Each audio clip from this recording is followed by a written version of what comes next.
The city is awake. Across the length of its 5 boroughs, the vast stream of humanity... This was New York City's subway system in the 1960s, and this is now. Stand clear of the closing doors, please. Subway riders demanding an end to their commuting nightmare. So fed up with all the delays and cancellations that they are suing the MTA. But it wasn't too long ago when New Yorkers would laugh at other cities' subway system. 4 lines in Boston and 2 in LA.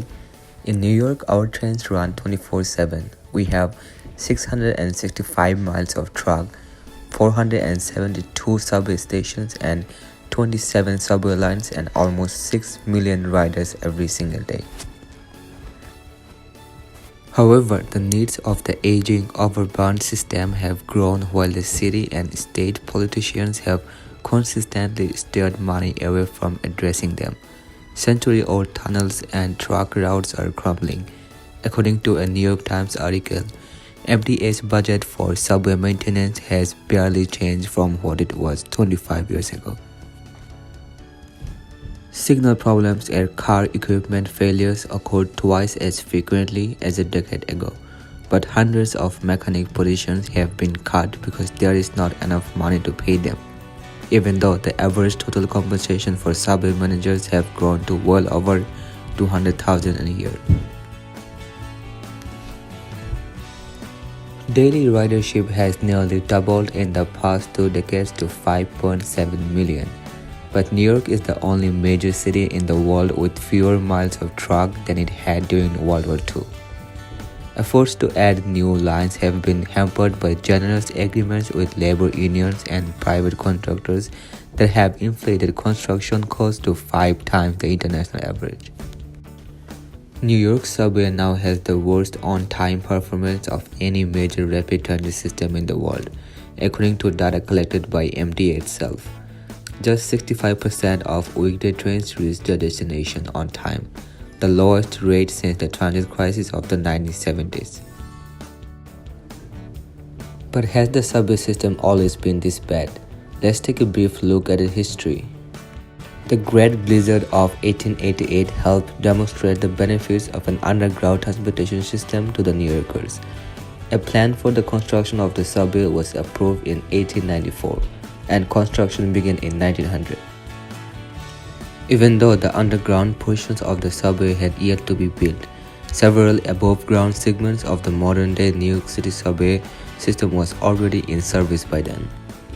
The New York City Transit Authority (NYCTA), a public authority presided by New York City, was created in 1953 to take over subway, bus, and streetcar operations from the city, and placed under control of the state level Metropolitan Transportation Authority in 1968. However, by the 1970s and 1980s, the New York City subway was at an all-time low.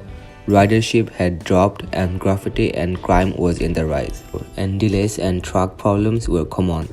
Still, the New York City Transportation Authority managed to open 6 new subway stations in the 1980s, make the current fleet of subway cars graffiti-free, as well as ordered 1,775 new subway cars. They're doing the best they can. They're fixing the track. Well, they're fixing the track. They put in a new escalator downstairs.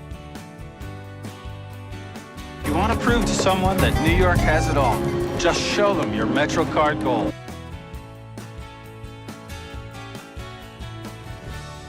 However, the city that has it all started taking the system for granted.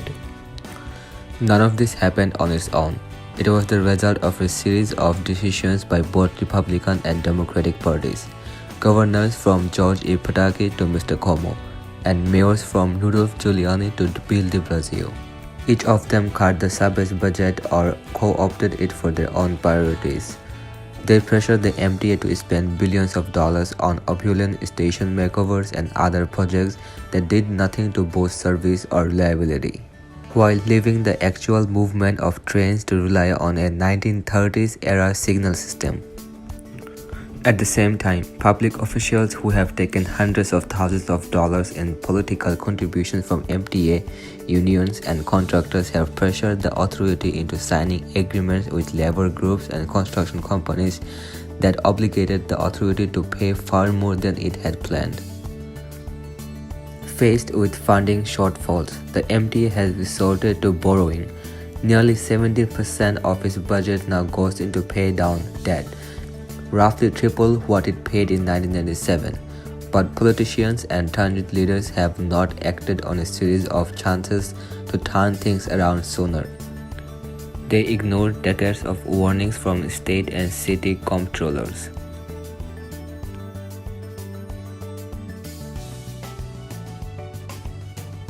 The remaking of the Fulton Street station in Manhattan is a great example of how the officials redirected MTA money that could have gone toward fixing the subway.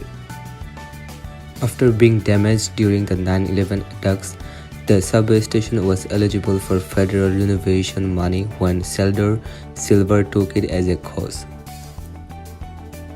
Mr. Silver, who was then Assembly Speaker and one of the state's most powerful politicians, envisions not just a subway station in his district, but a transit hub as the Grand Central of downtown, to be completed with an enormous glass dome and mirrors to filter sunlight into underground passageways. By 2008, the cost had shot past its original $750 million budget, and MTA leaders decided to scale back the project. But Mr. Silver sent a letter threatening to veto the authorities' funding if he did not get what he wanted. The MTA quickly fell in line.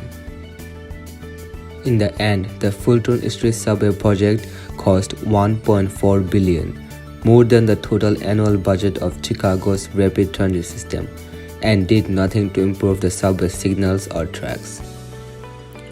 According to MTA website, there have also been costly overhauls at other stations. Bleecker Street in Manhattan got improvements, including a neon light display, at a cost of $175 million, more than twice the initial estimate. The remodel of Cortlandt Street Station in Manhattan, also destroyed in the 9/11 attacks, is still not finished, despite $66 million in spending so far. According to a New York Times article, last year, Mr. Cuomo pushed the MTA to spend nearly $1 billion on enhanced lighting, signs, countdown clocks, and other upgrades at dozens of stations, many of which were not considered most in need of rehabilitation by MTA leaders. You New Yorkers, you're so high-strung, you're so ambitious. I don't want to do that. We have some sound bites of the governor himself apologizing, saying that the ideas that people have in terms of wanting to make their commutes faster, less crowded, have more trains are outrageous, bold ideas that unfortunately he can't deliver. The project, called the Enhanced Station Initiative, did not include funding to make all the stations comply with the American with Disabilities Act. The spending reflected a pattern of focusing on flashy projects over maintenance to actually improve the system. Well, what Cuomo said last year was that he was going to fund the MTA. What he's saying this year is that until the MTA maxes out as much debt as it could possibly accrue, he's not going to give a dime to the MTA, which is in contradiction to what he said earlier. In addition, more than 2,500 police officers patrol New York City subway, where crime is down sharply from the era of rampant violence and graffiti 2 decades ago. Governor Cuomo, nevertheless, wants more police. He is seeking to expand the force by 20%, hiring 500 more officers, which Cuomo says is needed to combat fare evasion and to address issues like homelessness.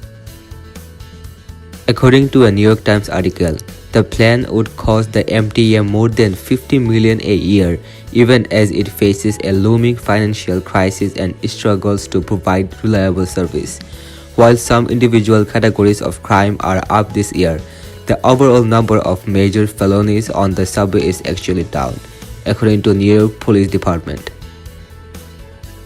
The plan to hire new officers, primarily for the subway, has already come under fire from transit advocates for being too expensive, as the agency is considering subway and bus service cuts and major layoffs.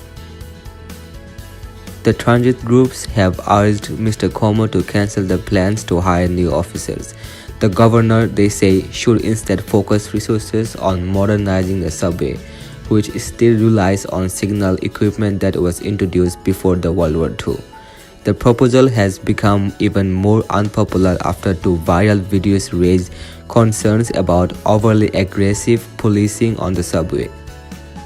A large group of young protesters made their way through downtown Brooklyn for several hours. Police brutality against the criminalization of black youth in subway systems by the police. One of the most recent incidents they point to is this fight that broke out last week at the J Street Metro Tech station. As police moved in to break it up, he went down to the J Street train station to retrieve his bag. And while he was there, he was punched multiple times by one of New York's finest. At the same time, the subway is struggling to rebound. The on-time rate for trains recently rose above 80% for the first time in years, from 65% in 2017. But there were still more than 35,000 train delays in September 2019, including a train that broke down in Brooklyn in a smoke-filled tunnel. These problems that have plagued the NR and the W lines at 59th and 5th Street, which, Frank, I believe imminently should be fixed, but that has wrecked people's morning's commute, so obviously we're not too happy about that. There is still a hopeful news for the subway riders.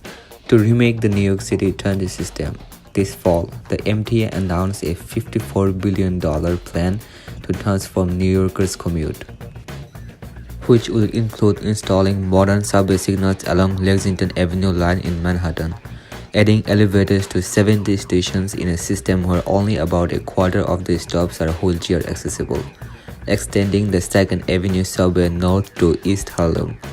These are some of the key pieces of the MTA new $54 billion blueprint to overhaul the subway and the rest of the city's floundering transit network. Now we all can hope for a better future for one of the most historical transit systems in the world.